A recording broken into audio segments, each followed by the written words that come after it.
అయితే గురూజీ జనరల్‌గానే ఇప్పుడు కర్మ సిద్ధాంతము, పాపాలు, చెడు, మంచి ఇలా అంటూ ఉంటారు కదా! అంటే అసలు పాపము అంటే ఎట్లా డిఫైన్ చేస్తాం మనం? మంచి, చెడు, పాపం అంటే అసలు ఎట్లా చెప్తాం? గణనాం త్వా గణపతిం హవామహే కవిం కపీనాం ఉపమస్రమస్తవం జ్యేష్ఠరాజం బ్రహ్మణాం బ్రహ్మణస్పత ఆనశృణ్వన్నోతిభిస్సిరసాదనం గం గణపతయే నమః.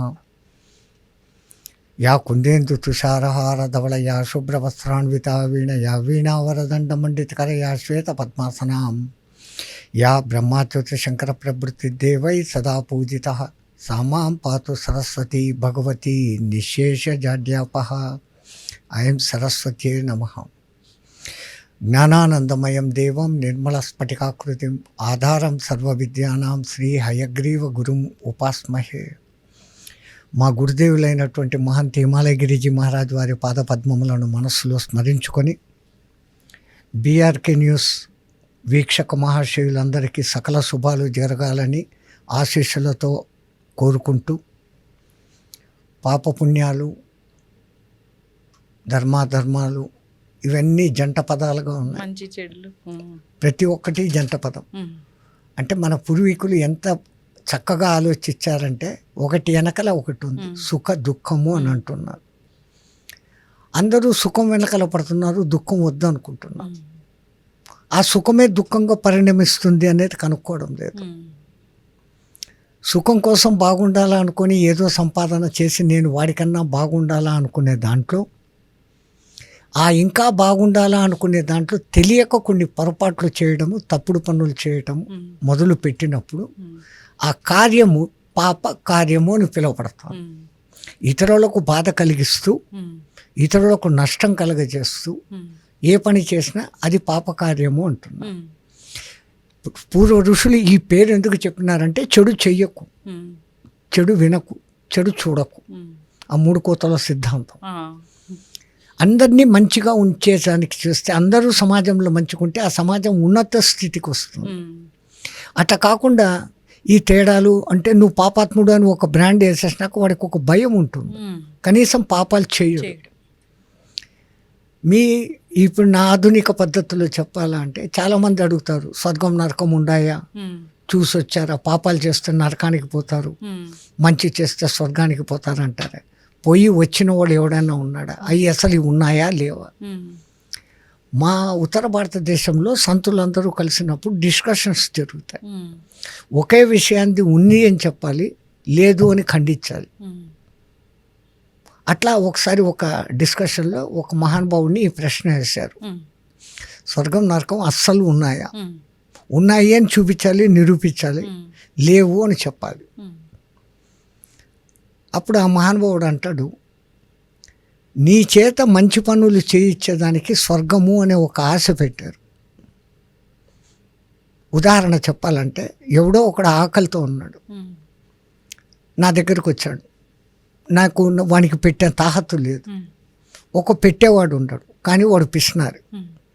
వాని చేత వీడికి అన్నం పెట్టించాలంటే, అయ్యయ్యా ఆకలితో ఉన్నవాడికి నువ్వు ఇక్కడ భోజనం పెడితే నువ్వు చనిపోయినాక ఆ పుణ్యంతో స్వర్గంలో పోయి రంభ డ్యాన్స్ చూడొచ్చు అని అంటుంది.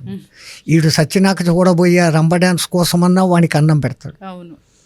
To encourage him in a good manner, మంచిని పెంపొందింప చేసేదానికి, వాణిలో ఒక ఆర్తి తీర్చే, అన్నం తీర్చేదానికి స్వర్గం అనే ఆశ చూపించినప్పుడు వాడు పుణ్యకార్యాలు చేస్తాడు. అట్లాగనే ఎవడో ఒకడు పాపకార్యం చేస్తున్నాడు, చేయొద్దు అని నేను చెప్తే నీకేం పట్టింది, నా ఇష్టం నేను చేస్తానంటాడు. నరకము అని ఒక భయం పెట్టి, నువ్వు ఇక్కడైతే చేసావు, చచ్చిపోయినాక అక్కడ నిన్ను నూనెలో వేసి కాల్చుతారు అని అంటే, ఆ భయానికి ఇక్కడ వీడు తప్పు చేయకుండా అంటాడు. టు రిస్ట్రైన్ యూ ఫ్రమ్ నరకం, చెడ్డ పనుల నుంచి రిస్ట్రైన్ చేసేదానికి, మీలోని మంచి పనులను పెంపొందించేదానికి స్వర్గము నరకము అనేటివి పెట్టారు, అవి లేవు అని ముందు చూపించాం. ఆ తర్వాత సనాతన భారతీయ ధర్మంలో పాపపుణ్యాలకు పరిహారాలకు ఉన్నాయి. క్షీణే మధ్య మనుష్యలోకం గచ్చతి అని చెప్పారు. నువ్వు పుణ్యాలు సంపాదించుకుంటే చంద్రలోకము, ఇంద్రలోకము లాంటి లోకాలకు పోతావు, అక్కడ వాళ్ళ వైభోగాలు కొన్ని అనుభవిస్తావు. పుణ్యం క్షీణించినాక మళ్ళీ జన్మ ఎత్తుతావు. అట్లాగనే పాపకర్మలు చేసిన ఉంటే కొంతకాలం కొన్ని పాపాలకు నరకంలో శిక్షలు వేసి మళ్ళీ తిరిగి భూలోకంలో ఆ శిక్షలు మళ్ళీ కలిగింపచేస్తాడు. ఎక్కడో లేవు, మనకి మధ్యలోనే ఉన్నాయి. ఒకడికి కొన్నాళ్లకు పాపం చేసి ఈ పొద్దు బాగుంటాడు, రేపు పొద్దున వాడికి ఏదో జబ్బు వస్తుంది. అక్కడ ఒకటి దగ్గర 10,000 సంపాదించుకున్నాడు, ఇక్కడ 10 లక్షలు ఆపరేషన్కు ఖర్చు పెట్టుకుంటాడు. వాడు చేసిన పాపం రోగ రూపంలో వస్తుంది. అందుకే అంటారు, ఎవరు చేసిన భార్యాపుత్ర సుతాలయం రావాలంటే గత జన్మ కర్మానుసారణం అంటాడు. నువ్వు ఏ మంచి పనులు చేస్తే నీకు మంచి జరుగుతుంది, చెడ్డ చేస్తే చెడ్డ అవుతుంది. మంచి విత్తులు నాటితే మంచి పంట వస్తుంది, పుచ్చివి ఏంచినటి ఎప్పటికీ పంట రాదు. అది తెలిసినాక చెడు చేయకుండా మంచి చేయడమే మానవ ధర్మం. మనుష్యులం మనం. అంటే ఇప్పుడు చెప్తున్నారు కదా గురూజీ, పాపం చేస్తే ఎప్పుడో కాదు ఈ జన్మలోనే అది అనుభవించి తీరుతారు. కలియుగంలో ఏది కూడా ఫాస్టే. ఒకప్పుడు జన్మలు తీసుకుంటూ పడేవాళ్ళం. ఇప్పుడు ఈ సాత్మే కర్యా ఈ సాత్మే భోయా అన్నట్లు అయిపోతాను. ఈ చేతిలో చేసింది ఈ చేతిలో ఫలితం. ఒక చిన్న ఉదాహరణకు ఒక చిన్న కథ ఉందమ్మా. ఒక ఊర్లో 2 మిత్రులు ఉండేవాళ్ళు. ఒక ఆయన బెల్లం వ్యాపారం, ఒక ఆయన జొన్నల వ్యాపారం. ఈ బెల్లం వ్యాపారి కొంచెం కన్నింగ్ ఫెలో. ఎవరి దగ్గరైనా కానీ కొంచెానికి కొంచెం లాభం పొందే రకం. న్యాయంగా వచ్చే లాభం కాకుండా ఎక్స్ట్రా లాభానికి పోతుంటాడు ఆయన. ఈ జొన్నల వ్యాపారి ధర్మంగా తను ఎంత తెచ్చుకున్నాడో, ఖర్చులు ఎంతో, తన జీవితానికి ఎంతనో అంత మాత్రం లాభం చేసుకొని అమ్ముతున్నాడు. వ్యాపారం అంటేనే మోసము, లాభం. ఒకసారి ఈ జొన్నల వ్యాపారికి బెల్లం అవసరమైంది. స్నేహితుడు ఆయన దగ్గరికి వెళ్ళాడు. 1 కేజీ బెల్లం కావాలయ్యా. ఆడ బెల్లాన్ని తురుపు పట్టి ఒక 100 గ్రాములు కొట్టేసి ముద్ద కేజీ బెల్లం అని ఇచ్చాడు. ఈయన తీసుకొని వెళ్ళిపోయి, స్నేహితుడు కదా అని నమ్మాడు. స్నేహితుడిని మోసం చేశాడు. స్నేహితుడని కూడా చూడకుండా తీసుకొని వెళ్ళిపోయాడు. ఈయన వెళ్ళిన కాసేపటికి ఈ బెల్లం వ్యాపారి భార్య, కోళ్లకు దానా అయిపోయింది, మీ మిత్రుడి దగ్గర జొన్నలు ఉంటాయి కదా, 1 కేజీ పట్టుకురా అని. ఈయన మళ్ళీ వచ్చాడు. ఒరే 1 కేజీ జొన్నలు లేరా. లోపలికి వెళ్ళి తూకం చూసుకొని వచ్చి ఇచ్చాడు. ఈయన తీసుకొని ఇంటికి పోతూ వీడు కన్నింగ్ బుద్ధి మొదటి నుంచి కదా, ఆడికేమో డౌట్ వచ్చింది, ఇది కేజీ జొన్నలుగా ఉన్నట్టు లేవే అని.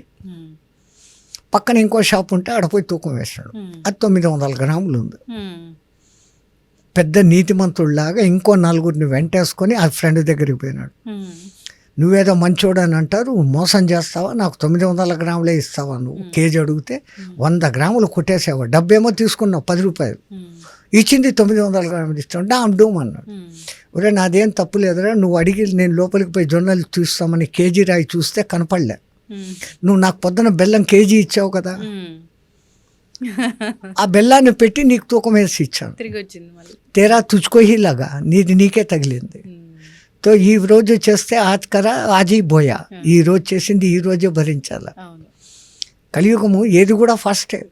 పుణ్య ఫలితము అంతే, పాప ఫలితము అంతే. కానీ ఎప్పుడు చూసినా పాపాలు చేసేవాళ్ళు, అన్యాయాలు చేసేవాళ్ళు వాళ్ళే చాలా హ్యాపీగా ఉంటున్నారు, మంచి చేసే వాళ్ళు కష్టాలు పడుతున్నారని అని కూడా అంటున్నారు. ఇదే మీ మాటనే ధర్మరాజు శ్రీకృష్ణుడిని అడుగుతాడు. నాకు ఇంత చేసిన ఆ ఆతతాయి లక్క ఇంట్లో కాల్చాడు, మోసం జూదం ఆడి 12 ఏళ్ళు పంపుతా అన్నాడు, మళ్ళీ అజ్ఞాతవాసం అంటా అన్నాడు, ఘోషయాత్ర చేసి మమ్మల్ని ఎగదోశాడు. వాడు చేసినంతా ఇన్ని చేసి వాడు రాజభోగాలు అనిపిస్తున్నాడు. నేను ఎప్పుడు యుధిష్ఠిరుడు అన్న పేరున్న నాకు ధర్మరాజాన్ని పిలుస్తున్నాడు, ధర్మాన్ని అంత గట్టిగా పట్టుకున్నా. నాకు ఎప్పుడూ కష్టాలే, ఏకఛత్రాపురంలో అడుక్కొని తింటాను. ఇంకా తర్వాత ఈ అడవి ఎప్పుడు మేము సుఖపడినాం కృష్ణ. మంచి చేసేవాడికి ఇదేంటి, చెడు చేసిన దానికి అదేంటి అంటే కృష్ణ పరమాత్మ చెప్తాడు, ఆ పైవాడు 2 అకౌంట్లే చూస్తాడురా, పాప పుణ్యాలు అనే వాటిని. నువ్వు ఎక్కువ పాపాలు చేసి తక్కువ పుణ్యాలు చేసింటే ముందు ఆ పుణ్య ఫలితాలు ఇచ్చేస్తాడు. ఇప్పుడు దుర్యోధనుడు ఆ పుణ్య ఫలితాలు అనుభవిస్తున్నాడు. ఆ తర్వాత నిరంతర కష్టాలే. 10,000 పాముల జన్మలు ఎత్తాలి వాడు. తర్వాత యుద్ధంలో చచ్చిపోతాడు, చచ్చినాక అనేక జన్మలు పాము జన్మలు ఎత్తుతాడు. 10,000 కాదు, అనేక జన్మలు పాము జన్మలు ఎత్తాడు. నువ్వు కొన్ని పాపాలు చేసుకున్నావు, పుణ్యాలు ఎక్కువ చేసుకున్నావు. కొన్నాళ్ళు రాజుగా ఉన్నాడు కదా, రాజుగా ఉంటే దండించడము, శిక్షించడము అలాంటి చిన్న పాపాలు ఉంటాయి. ఆ పాపాలకు నువ్వు ఇప్పుడు ఈ శిక్షలు అనుభవిస్తున్నావు. ఆ తర్వాత నీ పుణ్యరాశి ఎటువంటిదంటే 32 ఏండ్లు ఎదురు లేకుండా రాజ్య పరిపాలన చేస్తావు. ఆ తర్వాత నేరుగా నువ్వు స్వర్గానికి పోతావు. కష్టం ఇట్లా వచ్చి ఇట్లా పోతుంది అంతే. ధర్మరాజు మంచి గుణం చూడండి, వాడు ఎప్పుడైతే దుర్యోధనుడు తర్వాత అనేక పాము జన్మలు ఎత్తుతాడు అని అంటే, వాడు ఎంత దాయాది అయినా నన్ను ఎంత ఇబ్బంది పెట్టినా మా పెద్దనాయన కొడుకు కదా, ఆ పాము జన్మలను ఏమన్నా తక్కువ చేసేదానికి ఉందా అని అడుగుతాడు. మంచి మనసు.